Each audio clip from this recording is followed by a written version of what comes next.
Hi there, this is Alex Wilmerski. I hope you're all okay at home. I have been asked some questions through my Instagram about how to maintain your creativity during this lockdown. So I wanted to touch upon that for a second. Creativity when you are not working, if you're a freelance, you better get used to it, because there will be times when you're not working. You'll be in between jobs, wondering when the next job is coming, and you need to keep yourself busy. So the advice I give to you in lockdown about creativity is the same as I give to you if we're just in normal life and you're a freelancer and you end up having days off, or down days. So what I would say to you is you have to feed your creativity. It's very difficult to be creative unless you're feeding yourself stuff.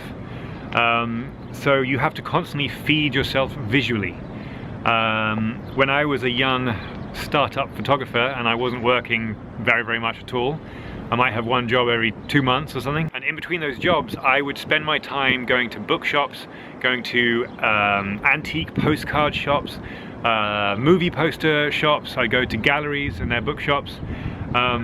If I couldn't afford to buy the books, I would take my I think I had the first generation of small digital cameras, and so I would take that in my pocket and I would sneakily go back to the back of the bookshop, and any picture that I liked in the book, I would take a snap of it on my camera and put the book back. Very bad, I know. Sorry to all the booksellers that I wronged in those days. And what I did was basically build up a library of images that touched me somehow. So nowadays, when you're looking through Pinterest and Instagram and Google Image and all these things, try and look for images that touch you. It doesn't matter if you understand what you're going to do with that image and how you're going to use it as inspiration. Just if you feel something and you know what it is, just take the image, file it, and put it into your ideas folder or your inspiration folder.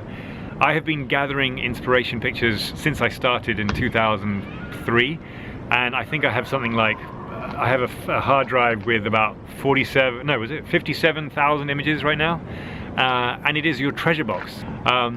So I can't stress it enough. Use this time to feed yourself visually.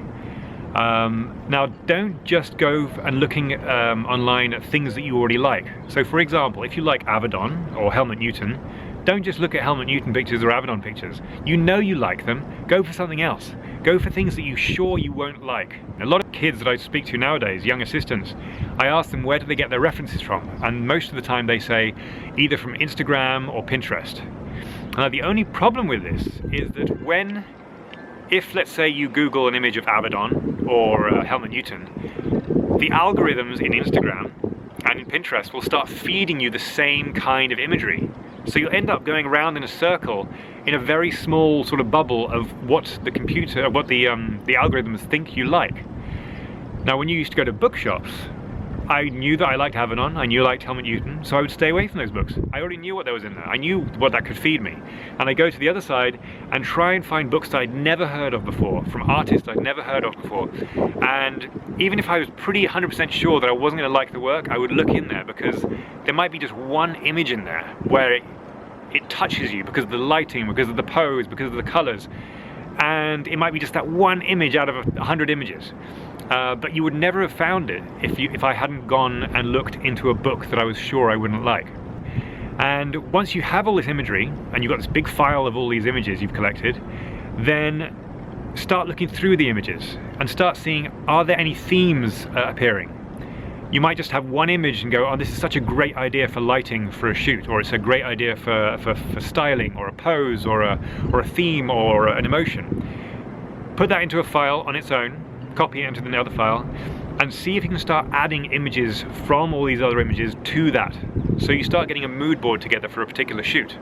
And the reason I say this is because people always ask me, how do I categorize all of my 57,000 images in my ideas file? And I say that I don't categorize them, because I know that if I start tagging them, saying, these are all the beach photos, these are all the snow photos, these are all the camel photos, etc., etc., I know that if I go into that file and I search for desert, I'm only going to get the desert images. I know that if I go through all of the other images, I might find one that might be a studio image, but I love the lighting or the angle of the face, and I think I'm going to use that one in the desert shoot. So it's very important to keep it open, keep it fluid. Obviously you you know, even if you have a fantastic idea now, you can't put it into practice, you can't go and do a shoot right now. Take pictures of yourself. If you're with somebody, take pictures of your roommate or your partner. Start to see what you can do with your limited resources. Some of the fantastic work comes when you have boundaries put in place. So right now we have boundaries put in place that we can't go outside. You might not have proper lighting. You might not have proper model, not styling. So how can you make an amazing picture with just what you have? Are you going to do nudes? Are you going to do blurry effect? Look at your camera, see what your camera can do. What different tricks can it do? Now we have Photoshop.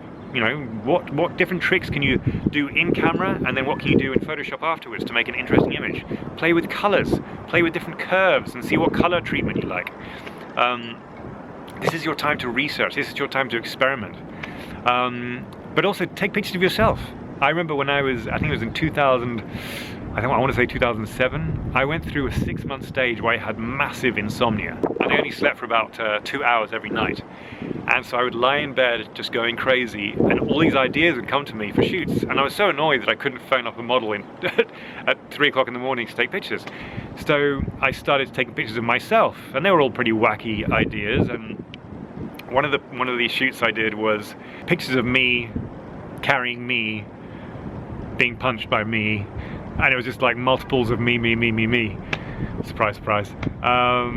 But it was a lot of fun, and it ended up feeding an idea for my first exhibition of film stills, made up film stills.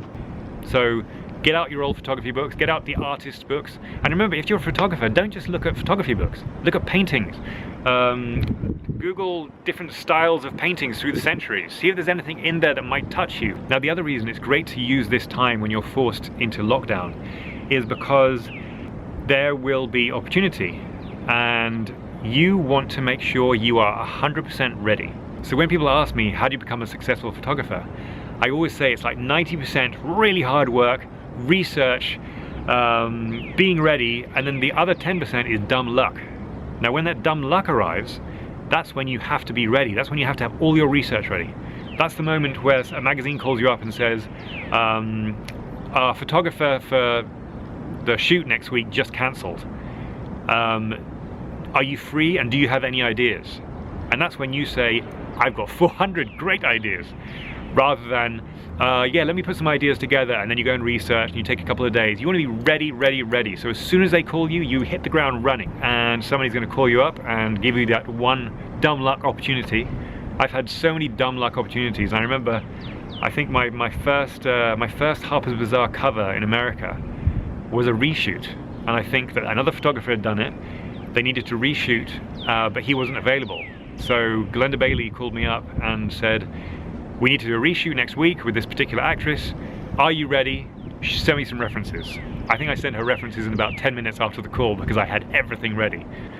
So have fun, do experiments, see what you can come up with, do projects, do personal projects. Think about personal projects you can do. This is the other most important thing. When I went around with my portfolio at the beginning of my career, it had studio shoots in there, it had location shoots in there. All fine, technically fine, but there was nothing of me and my sensibility in there. And so creative directors would look at my book really fast, go, yeah, okay, great. And they'd give it back to me. And I was always thinking, how can I get through to these creative directors? How can I sort of just try and jump out from the rest of the pack a bit?